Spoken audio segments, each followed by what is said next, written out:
এখানে দেখো আদা রসুন নিয়ে নিয়েছি একটা মিক্সার জারে। এখানে দেখো কাঁচা লঙ্কা, ধনে পাতা, আর এই দেখো পুদিনা পাতা, আর অর্ধেকটা গন্ধরাজ লেবু, আর একটা পাতি লেবু আমি গোটা নিয়ে নিয়েছি অর্ধেক করে কেটে। পুদিনা পাতা, ধনে পাতা আর কাঁচা লঙ্কা সব দিয়ে দিলাম। গোলমরিচ নিয়ে নিয়েছি, গোলমরিচগুলো দিয়ে দিলাম।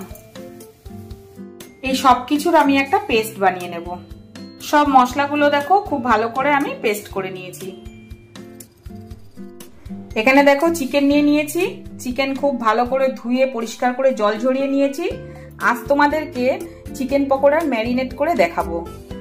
10 জনের মতন অর্ডার ছিল চিকেন পকোড়ার।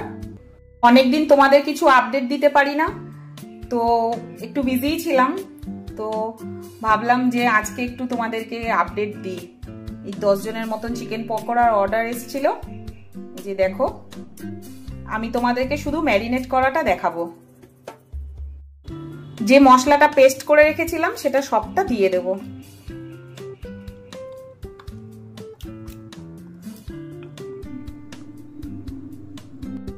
জিরের গুঁড়ো দিয়ে দিচ্ছি, ধনিয়া গুঁড়ো দিয়ে দিচ্ছি,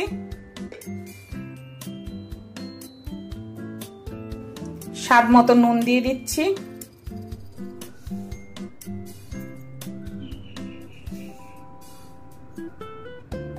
এখানে দেখো 3টে ডিম ফাটিয়ে নিয়েছি, ডিমটা দিয়ে দেব। পাতিলেবুর রস দিয়ে দেব।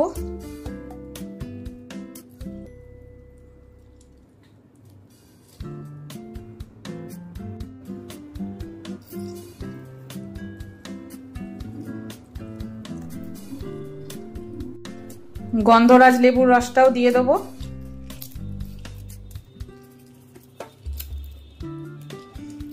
খুব ভালো গন্ধরাজ লেবুটা, প্রচুর রস আছে।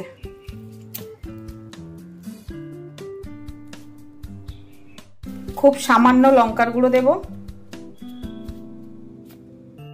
এই সব কিছু মশলা দিয়ে চিকেনটা আমি খুব ভালো করে ম্যারিনেট করে নেব।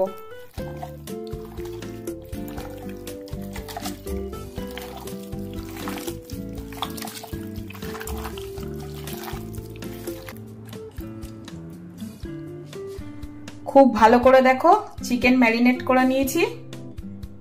এবারে আমি এটা 2 ঘন্টার জন্য ফ্রিজে রেখে দেবো। এটা কিন্তু একদম রেডি। এর মধ্যে শুধু কর্নফ্লাওয়ার আর সামান্য একটু ময়দা দিয়ে ভালো করে মাখিয়ে সাদা তেল দিয়ে ভাজলেই গরম গরম চিকেন পকোড়া কিন্তু রেডি হয়ে যাবে। কেমন লাগলো তোমাদের কমেন্ট করে অবশ্যই জানিও।